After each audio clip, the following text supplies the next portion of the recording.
முத்துவின் வின்எஸ்எஸ் brand அரிசிகள் தரத்திலும் சுவையிலும் என்றும் number 1.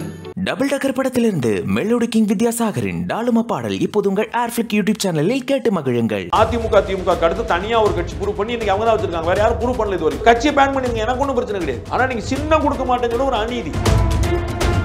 ஒற்றை நபர் கட்சிகளுக்கு இந்த பிரச்சனை எப்பயுமே உண்டு. நானே தலைவர், நானே ஒருங்கிணைப்பாளர், நானே பொதுச்செயலாளர், நானே கொள்கை உறுப்பினர், நானே சட்டப்பிரிவு, நானே மாணவர் பிரிவு, மீனவர் பிரிவு இப்படியே வச்சுக்கிட்டு அப்படிதான் அடுத்த வேலையை பார்ப்பாரு. மறந்து போயிட்டாரு.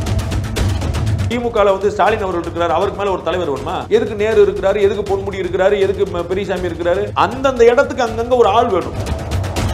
தெலுங்கு தேசம் கட்சிக்கு சின்னம் என்ன? சைக்கிள். சமாஜ்வாடி கட்சிக்கு சின்னம் என்ன? சைக்கிள். தமாக சின்னம் என்னவா இருந்தது? சைக்கிள். அப்ப ஒரே கட்டத்துல 3 மாநிலங்கள்ல 3 கட்சிக்கு சைக்கிள் சின்னம் இருந்துச்சு. 2 பேருக்கு சின்னம் கொடுத்தா என்ன?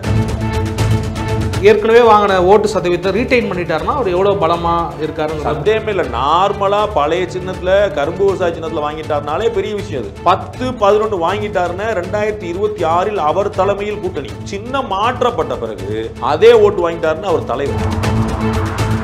இப்போ சீமான் அவர்களுக்கு ஒரு தன்னுடைய சின்னம் முடக்கப்பட்டதா, பெற முடியாத ஒரு சூழல் இருக்கிறத ஒரு விமர்சனமா போயிட்டு இருக்கு. அதை பத்தி உங்களுடைய அது அவருக்கு இழைக்கப்பட்டிருக்க அநீதி நான் நினைக்கிறேன். அவருக்கு ஒரு ப்ரொசீஜரலா நீங்க அப்ளை பண்ணல. நம்ம இந்த பதவிக்காலம் முடியும் போது 3 மாசத்துக்குள்ள அப்ளை பண்ணணும். ஃபர்ஸ்ட் கம் ஃபர்ஸ்ட் சர்வ் தான் எங்களுடைய 10A, B, C செக்ஷன்ஸ் சொல்லுது.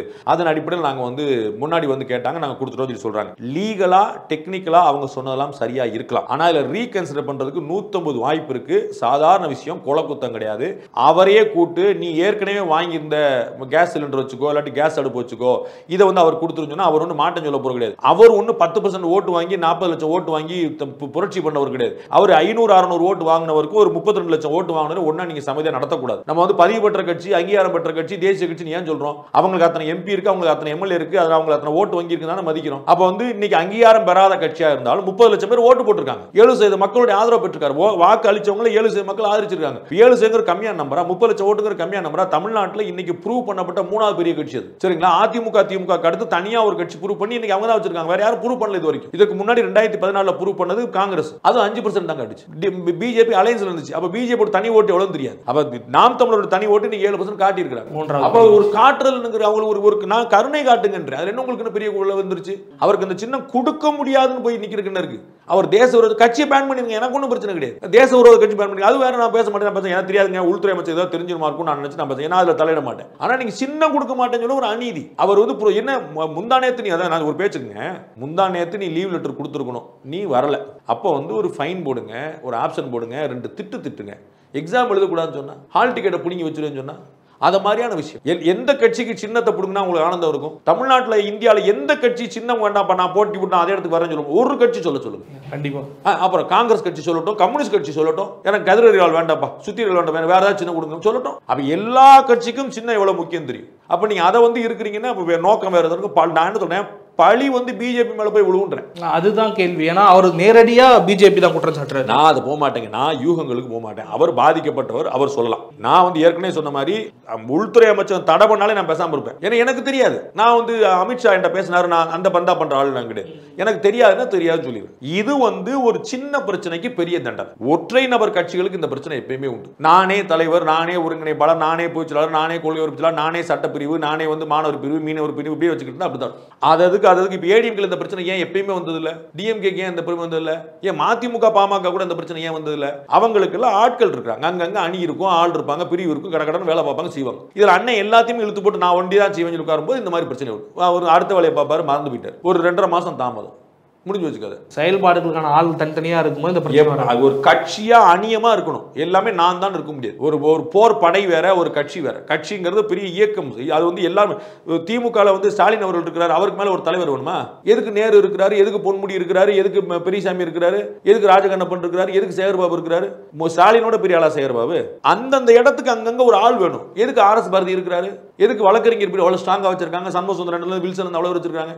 எல்லாத்துக்கும் ஒரு ஆள் வேணும். எனக்கு தெரியாதா, உனக்கு தெரியும். அப்படி கிடையாது. அதுக்கு ஒரு ஆள் இருக்கும். அண்ணன் எல்லாத்தையுமே நானே பார்த்துக்கிறேன் சொல்லி சொல்றேன்டா பாத்துக்கலாம்டா அப்படின்னா அப்படி புரிஞ்சு வச்சு இந்த ஆதங்கத்தினுடைய எக்ஸ்டென்ஷன் தான் ஒரு பாரதிய ஜனதா கட்சியை சொல்றாருன்னு எடுத்துக்கலாமா? அது ஒரு அடி வாங்கினவர், வழிபட்டவர், பாதிக்கப்பட்டவர் சொல்லத்தான் செய்யும். ஏன்னா ஒரு தன்னிச்சையா இயங்கக்கூடிய ஒரு அமைப்பு, அதுல தலையீடு இருக்கிறதுக்கான வாய்ப்புகள் இருக்குமா?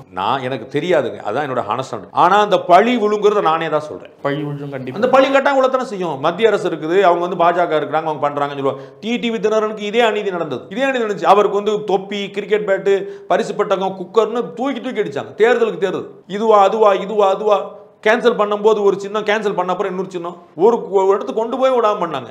அவ்வளவு பெரிய கொலை குத்தாங்க. என்ன இருக்கு? ஒரே ஒரு தொகுதி பை எலெக்ஷன். என்னப்பா கேட்டா வச்சுக்க போப்பா, நீ அப்படி என்ன பண்ணினா பாப்போம். அப்புறம் மீறி ஜெயிச்சு போட்டார்ல. அப்புறம் அதுதான் சொல்றேன், உங்களுக்கு தேவையில்லாத பழி சொல்லுக்கு ஆளாக வேண்டியதில்லை. நீங்க டிரான்ஸ்பரண்டா என்ன நியாயமா பண்ணுங்க. இப்போ ஒரு பேச்சுக்கு அண்ணனே சொன்னது போல அந்த சின்னத்தை வாங்கின கர்நாடகாரரை கூப்பிட்டேப்பா, அந்த சின்னத்தை அவர் கொடுத்துருப்பா, அவர் ஒன்றும் பிரச்சனை கிடையாது, உனக்கு என்ன சிக்கல், நீ வாங்கிக்கப்பா, நீ அடுத்த முறை நீ கூட ஓட்டுவோம், என்ன அவனுக்கு அவர்கிட்ட பிடிங்கி கொடுத்துருப்பா, இந்த தேர்தலில் 2 பேரும் போட்டி எடுங்கப்பா, அவர் எவ்வளோ வாங்குறாரு, நீங்க எவ்வளோ வாங்குறோம், நீ ஜெயிச்சிட்டா உனக்கு வாங்கி கொடுத்துருப்பா, முடிஞ்சு வச்சுக்காத. அப்படி இல்லை ஒரு பேச்சுக்கு 2 பேருக்குமே சின்னம் கொடுத்தா என்ன? இப்போ அவர் இங்க இல்ல போட்டி போடுறாரு இல்லைங்க, அவரு பேர் படக்குன்னு போட்டி ஆட்சியை பிடிச்சிட போறாரு. நீங்க வேற தெலுங்கு தேசம் கட்சிக்கு சின்னம் என்ன? சைக்கிள். சமாஜ்வாடி கட்சிக்கு சின்னம் என்ன? சைக்கிள். தமாக சின்னம் என்னவா இருந்தது? சைக்கிள். அப்ப ஒரே கட்டத்துல 3 மாநிலங்கள்ல 3 கட்சிக்கு சைக்கிள் சின்னம் இருந்துச்சு. இப்போ இருந்துட்டு அவர் அங்க போட்டி இவருக்கு போட்டு முடிஞ்சு வச்சு அவருக்கு இங்க கரும்பு விவசாயி கொடுத்துருக்காங்க, தமிழ்நாட்டுல கரும்பு. தாங்க சொல்ல வரேன், தமிழ்நாட்டுல ஒரு ஆட்சி பிடிக்க போறாரான்னு கேக்குறேன். அப்புறம் அதிமுக நீங்க கொடுத்திருந்தீங்க, திமுக கொடுத்திருந்தீங்கன்னா நான் புரிஞ்சுக்கிறேன், பெரிய கட்சி, அவங்க கேட்டாங்க நான் கொடுத்துட்டேன். அவர் என்ன பண்ணிட்டு இருக்காரு? இன்னைக்கு வரைக்குமான வரலாற்றுல அவர் இல்லையே. ஒரு நடிகர் விஜய்க்கு கொடுத்துட்டீங்களா? இல்ல சார், அவர் இன்னைக்கு ஓட்டு இல்ல, ஆனா நாளைக்கு இறங்கினாருன்னு ஓட்டு வரும்னு சொல்றதுக்கு உங்களுக்கு புரியுங்களா?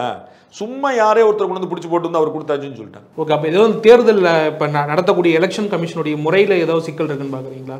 ஏன்னா ஒரு இல்லைங்க, அவங்க வந்து ரூல் படி போயிருக்கிறாங்க, அதை உயர் நீதிமன்றம் என்டாஸ் பண்ணியிருக்கு. அதனால முறைகேடு நடந்திருக்கு நான் சொல்ல மாட்டேன், பிஜேபி தலையிட்டு இருக்கு நான் சொல்ல மாட்டேன்.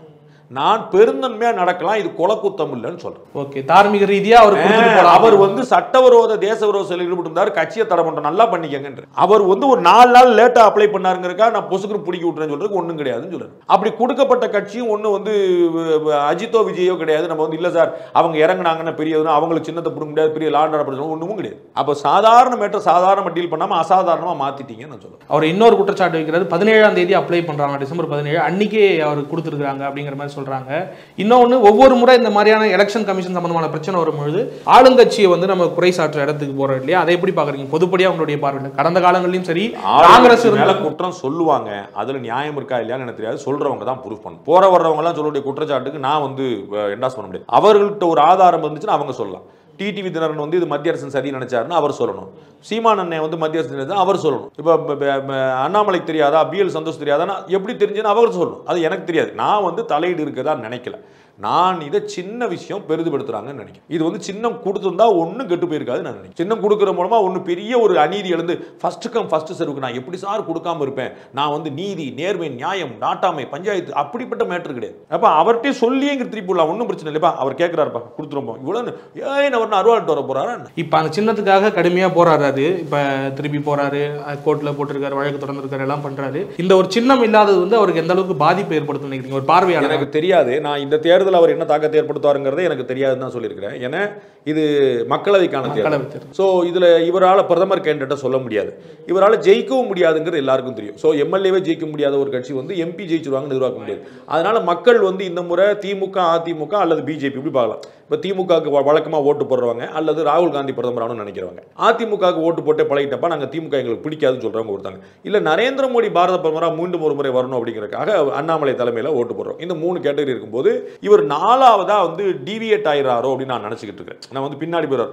இப்போ இந்த சின்னம் பிரச்சனை மூலமாக என்ன ஆகுதுன்னா, ஒருவேளை அவருக்கு ஓட்டு குறைஞ்சதுன்னா அவருக்கு செல்வா குறைஞ்சதுனால வந்து ஓட்டு குறைஞ்சதா இல்லாட்டி சின்னம் மாற்றப்பட்டனால ஓட்டு குறைஞ்சதான்னு தெரியாது. அப்போ சின்னம் இருந்திருந்து அதே சின்னம் இருந்து ஓட்டு குறைஞ்சிருந்தேன்னு இவர்களெல்லாம் மகிழ்ச்சி அடைஞ்சிருக்கலாம். பரவாயில்ல, சீமான் வந்து பின்னாடி போறாரு, ரிவர்ஸ்ல போறாரு, 26ல் அவரை முடிச்சிடலாம் அப்படின்னு போலாம்.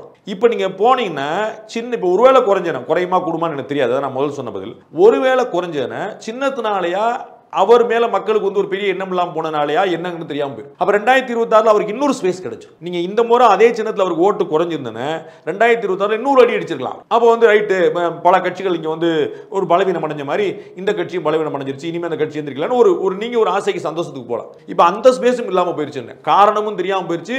இன்னொரு வாய்ப்பும் அவருக்கு மிச்சம் இருக்கு.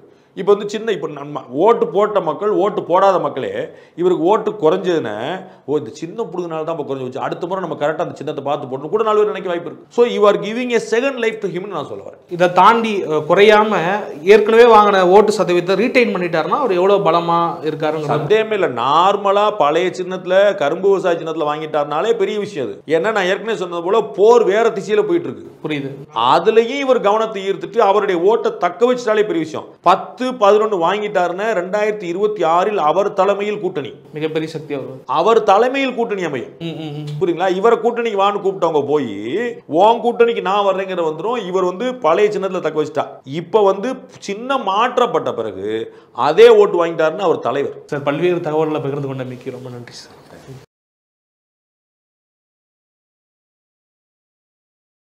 காங்கயம் முத்துவின் வின்எஸ்எஸ் பிராண்ட் அரிசிகள் தரத்திலும் சுவையிலும் என்றும் நம்பர் 1. டபுள் டக்கர் படத்திலிருந்து மெலோடி கிங் வித்யாசாகரின் டாலுமா பாடல் இப்போது உங்கள் ஏர்ஃபிளிக் யூடியூப் சேனலில் கேட்டு மகிழுங்கள்.